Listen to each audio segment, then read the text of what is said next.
Film ini dimulai dengan memperlihatkannya seorang pria yang terombang-ambing sendirian di tengah lautan luas. Ia bertahan di atas pelampung kecil yang dikelilingi hamparan birunya laut yang seolah tidak berujung. Pria itu bernama Ellison, seorang marinir dari Angkatan Laut Amerika Serikat. Kapal selam tempatnya bertugas diserang oleh musuh saat Perang Pasifik, dan hanya dia satu-satunya yang berhasil selamat. Selama 7 hari penuh, ia berjuang hidup di tengah laut tanpa makanan dan tenaga, hanya mengandalkan air hujan yang ia tampung untuk bertahan hidup.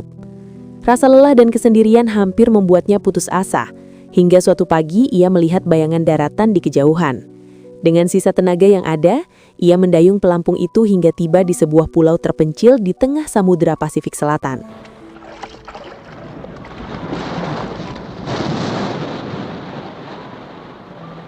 Meski tubuhnya lemah, ia merasa sedikit lega karena akhirnya bisa menginjak daratan. Saat menjelajahi pulau itu, Ellison menemukan sebuah perkampungan kecil yang tampak sepi dan ditinggalkan. Rumah-rumah di sana pun kosong, tanpa ada tanda-tanda kehidupan.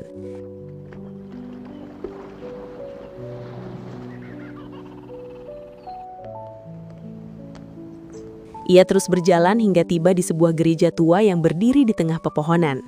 Saat itulah, ia dikejutkan oleh sosok wanita yang sedang menyapu lantai gereja dengan tenang, seolah tempat itu masih digunakan untuk beribadah. Wanita itu mengenakan pakaian serba putih dan terlihat lembut serta anggun. Ellison sempat terpaku karena tidak menyangka ada seseorang di pulau terpencil seperti itu, apalagi seorang wanita cantik.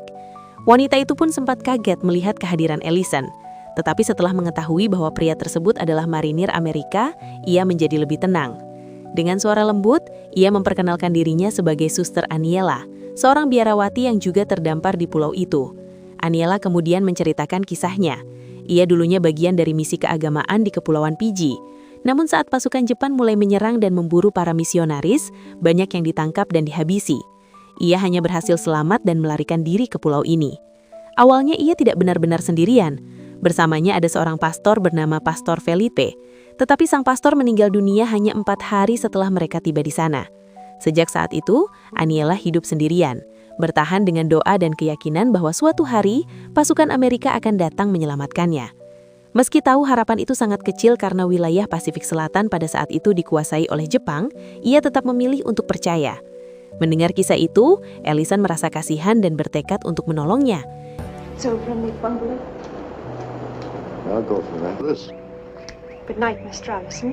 Right now. Ia berencana membuat rakit dari pelampung karet yang dulu menyelamatkannya di laut agar mereka bisa meninggalkan pulau itu. Untungnya di pulau itu masih banyak tanaman dan buah-buahan yang bisa dimakan. Hari demi hari berlalu dan keduanya pun semakin akrab. Aniela yang lembut dan penuh keyakinan membuat Ellison yang keras dan tidak begitu beriman mulai belajar arti sebuah harapan. Suatu hari Ellison bertanya, mengapa wanita muda seperti Aniela memilih menjadi biarawati? Dan dengan senyum tenang, Aniela menjawab bahwa ia melakukannya karena cinta yang tulus kepada Tuhan. Beberapa waktu kemudian, saat mereka berjalan di tepi pantai, Aniela melihat seekor penyu berenang di dekat bibir air. Ellison memanfaatkan momen itu untuk mengajarinya cara bertahan hidup. Dengan alat seadanya, mereka berusaha menangkap penyu itu. Dan setelah perjuangan yang melelahkan, akhirnya Ellison berhasil membawanya ke darat.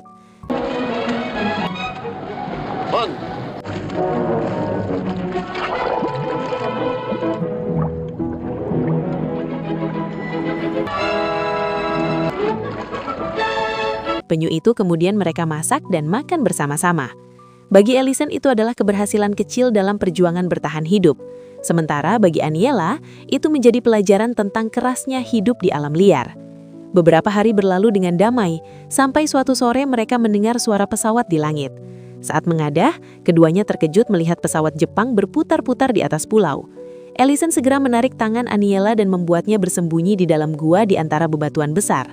Malam itu mereka tidak bisa tidur, karena cemas pesawat itu mungkin sudah melihat tanda kehidupan di pulau tersebut. Even an old Marine like me, nothing to be ashamed of. It's all over, man. Kekhawatiran itu terbukti keesokan harinya ketika tiba-tiba terdengar ledakan keras mengguncang tanah. Pesawat Jepang menjatuhkan bom dan menghancurkan seluruh desa. Saat Ellison keluar dari persembunyian, ia mendapati rumah-rumah yang dulu berdiri kini rata dengan tanah, termasuk rakit yang baru mereka buat. Semua makanan pun terbakar habis. Keadaan menjadi semakin sulit. Tak lama kemudian, beberapa kapal Jepang datang dan menurunkan pasukan di pantai. Mereka membangun tenda dan menjadikan pulau itu sebagai markas sementara. Situasi pun kini menjadi sangat berbahaya. Satu kesalahan kecil saja bisa membuat mereka tertangkap. Ellison menyuruh Aniela tetap bersembunyi di dalam gua, sementara ia pergi mencari makanan. Look, for the sake of my morale, man, let's not... Para tentara Jepang kemudian berpatroli di sekitar hutan. Namun untungnya mereka tidak menemukan gua tempat Ellison dan Aniela bersembunyi. Keesokan harinya, Ellison nekat pergi ke tepi pantai untuk menangkap ikan. Saat ingin kembali, ia melihat cahaya senter di kejauhan, tanda bahwa tentara Jepang sedang berpatroli. Tanpa pikir panjang, ia menyelam dan bersembunyi di balik ombak hingga kapal pengintai itu menjauh.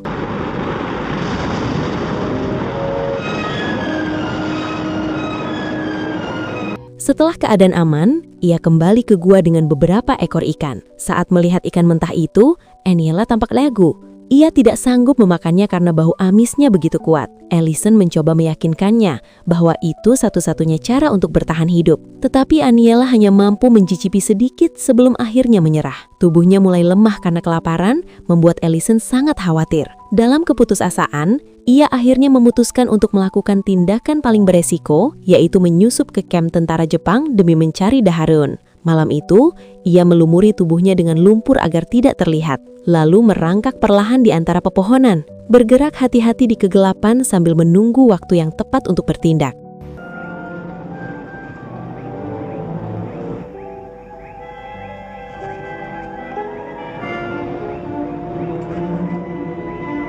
Ketika malam semakin poek dan sebagian pasukan Jepang mulai tertidur, Ellison akhirnya melihat kesempatan untuk bertindak. Dengan langkah perlahan dan hati-hati, ia merangkak menuju salah satu tenda di tengah kegelapan, menahan napas agar tak menimbulkan suara sedikit pun.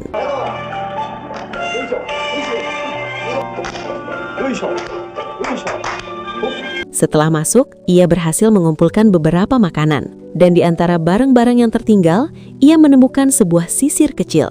Tanpa ragu, ia mengambilnya dan membawanya kembali, bukan hanya sebagai benda biasa, melainkan sebagai hadiah sederhana untuk Aniela, sebuah bentuk perhatian di tengah kesulitan dan bahaya yang mengelilingi mereka. Keesokan paginya, Ellison berencana memberikan kejutan. Ia menata beberapa bunga di atas sebuah batu, meletakkan sisir di sampingnya, lalu bersembunyi di balik bebatuan untuk melihat reaksi Aniela. Ketika sang biarawati cantik menemukan bunga dan sisir itu, ia tampak tersentuh. Namun dengan lembut, ia menjelaskan bahwa dirinya tidak bisa menggunakan sisir tersebut karena sejak awal menjalani hidup sebagai biarawati, rambutnya dipotong sangat pendek seperti para nopis lainnya. Menyadari bahwa hadiah itu tidak akan berguna, Ellison memintanya untuk membuangnya saja. Meski begitu, Aniela tetap tersenyum lembut, menunjukkan bahwa ia menghargai niat tulus di balik pemberian itu. Dari momen itu, jelas bahwa Ellison sudah tidak mampu lagi menyembunyikan perasaannya. Ia jatuh hati kepada wanita yang selama ini hanya ia pandang sebagai lambang kesucian dan kebaikan. Keberanian pun tumbuh dalam dirinya. Suatu hari, ia memberanikan diri untuk bertanya kepada Aniela, apakah ia pernah berpikir untuk meninggalkan kehidupan religiusnya dan hidup sebagai wanita biasa, terus mungkin menikah dan memiliki sebuah keluarga? Namun Aniela menatapnya dengan ketenangan yang sama seperti biasanya. Ia menjelaskan bahwa sumpah yang telah diucapkannya bukan sekedar janji, melainkan ikrar suci kepada Tuhan. Ia menegaskan bahwa cinta yang ada di hatinya hanyalah untuk Tuhan, bukan untuk seorang pria seperti Ellison. Mendengar hal itu, sontak Ellison pun nyesek dada. Namun dalam dirinya masih tersisa sedikit harapan bahwa suatu hari Aniela mungkin akan berubah pikiran. Pada saat yang sama, sebuah ledakan keras mengguncang hutan di sekitar mereka. Tanah bergetar hebat dan suara tembakan menggema kejauhan. Ellison segera beralih keluar dari gua dan melihat langit yang dipenuhi asap serta kilatan cahaya dari pertempuran di laut. Kapal perang Amerika sedang bertempur melawan armada Jepang di perairan Pasifik. Ketika suara ledakan mulai mereda, Ellison mendekati area tempat pasukan Jepang sebelumnya berkemah. Ia terkejut mendapati bahwa mereka telah meninggalkan pulau itu dengan tergesa-gesa. Ia segera memanggil Aniela dan bersama-sama mereka memeriksa lokasi tersebut. Di sana, mereka menemukan banyak persediaan makanan dan perlengkapan yang tertinggal. Bagi Ellison, ini adalah kesempatan langka untuk mendapatkan kebutuhan hidup yang cukup. Dengan penuh semangat, mereka membawa persediaan itu ke rumah bekas tentara Jepang. Dan untuk pertama kalinya dalam waktu yang lama, mereka bisa bernapas lega. Malam itu keduanya bernyanyi dan menari dengan gembira, seolah ingin melupakan sejenak semua penderitaan yang telah mereka lalui. Saat matahari mulai terbenam, Allison bersenandung dengan santai, sementara Aniela menjahit dengan damai di dekatnya. Suasana terasa hangat dan menenangkan, hingga Allison tak kuasa menahan perasaannya. Ia memegang Aniela, dan dengan suara lembut bertanya, apa yang akan ia lakukan jika suatu hari mereka berhasil diselamatkan dan kembali ke Amerika Serikat. Dengan ketulusan yang sama seperti biasanya, Aniela menjawab bahwa ia akan kembali ke biara, menyelesaikan pendidikannya, dan melanjutkan pengabdiannya kepada Sang Pencipta. Jawaban itu membuat hati Allison kembali nyesek. Ia menunduk sejenak, lalu dengan jujur menyatakan keinginannya untuk menikah dengannya, membangun kehidupan bersama, dan memiliki seorang anak. I never even lived before. Not really. Aniela terdiam lalu menatapnya dengan mata berkaca-kaca. Ia mengakui bahwa ia tersentuh oleh ketulusan hati Allison, namun tidak bisa memberikan harapan palsu. Dengan suara tenang, ia menjelaskan bahwa cintanya telah ia persembahkan seluruhnya kepada Tuhan. Sambil menunjukkan cincin di jarinya, ia berkata bahwa cincin itu melambangkan janji kesetiaannya kepada Sang Pencipta. Dan setelah ia menyelesaikan masa training, cincin itu akan digantikan dengan cincin emas sebagai tanda pengikat seumur hidup. Allison hanya terdiam mendengar penjelasan itu, di mana ia berusaha menahan kesedihan, lalu berpura-pura ingin memeriksa keadaan di pantai agar bisa menyembunyikan perasaannya. Fix that lane too for you. Sementara itu, Aniela duduk termenung, matanya memandang kosong ke arah laut. Ia sendiri menyimpan perasaan yang tak bisa diakui.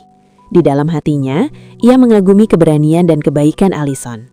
Namun, ia tahu bahwa membiarkan perasaan itu tumbuh berarti mengkhianati panggilan hidupnya. That ain't fair to his family or the Corps. One of them's got to get the short end. Certainly, Mr. Allison. Malam kemudian semakin larut. Keheningan menyelimuti rumah tua yang dulu ditempati para tentara Jepang. Saat mereka sedang menyiapkan makanan, Aniela menemukan sebotol minuman di antara perseriaan. Ketika botol itu dibuka, aroma khasnya segera menyebar. Allison menjelaskan bahwa itu adalah tuak, minuman khas Jepang yang mirip dengan anggur. Ia mengajaknya untuk mencicipinya. Namun Aniela menolak setelah mengetahui bahwa minuman itu mengandung alkohol. The apple tree with anyone else but me.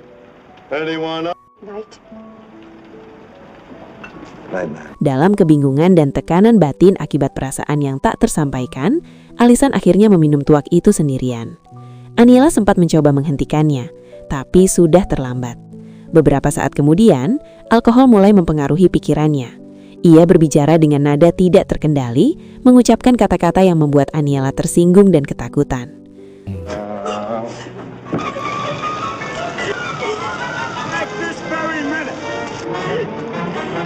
Merasa kecewa dan terluka, Aniela berlari keluar rumah menembus hujan deras dan kegelapan malam.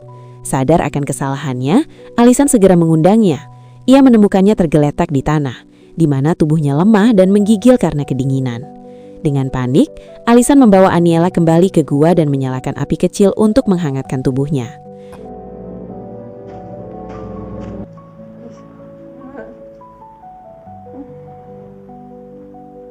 Karena tak ada pilihan lain, ia melepaskan bajunya sendiri dan menyelimuti tubuh Aniela agar tidak kedinginan. Keesokan harinya, keadaan kemudian semakin sulit. Pasukan Jepang kembali ke pulau itu, sementara Aniela masih sakit demam. Dengan tekad kuat, Allison kembali menyusup ke markas Jepang pada malam hari untuk mencari selimut dan makanan. Namun kali ini ia hampir tertangkap. Seorang prajurit Jepang memergokinya, tapi Allison berhasil mengalahkannya dan membunyikan tubuhnya di antara bebatuan.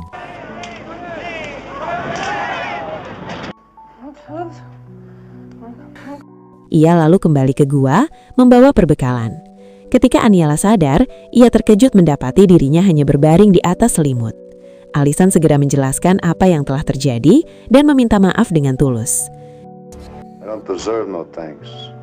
It's my fault you got sick. He might.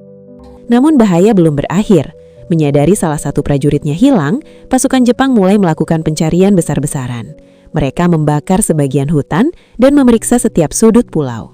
Sementara itu, di dalam gua, Aniela hanya bisa berdoa dengan khusyuk memohon agar mereka tidak ditemukan. Mujizat pun terjadi, di mana mereka berhasil tetap tersembunyi. Tak lama kemudian, langit dipenuhi suara pesawat tempur Amerika yang datang membombardir posisi Jepang.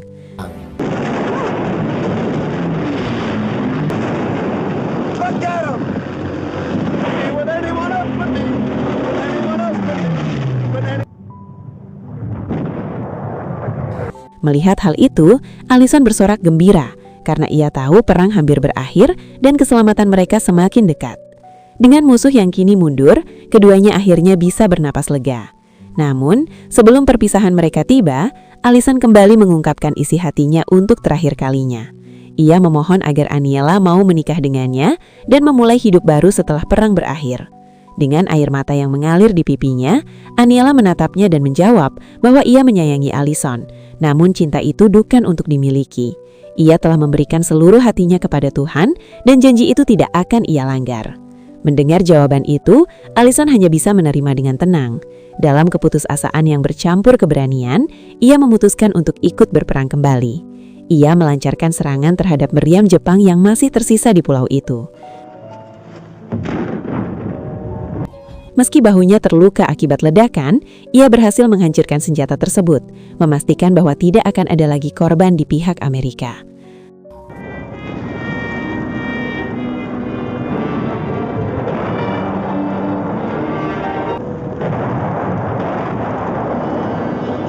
Tak lama kemudian, pasukan Amerika mendarat di pulau itu dan menyelamatkan mereka berdua. Setelah perang berakhir, Aniela dikirim kembali ke Fiji, lalu pulang ke negaranya untuk melanjutkan kehidupan religiusnya. Sementara Allison kembali bertugas hingga akhir Perang Pasifik.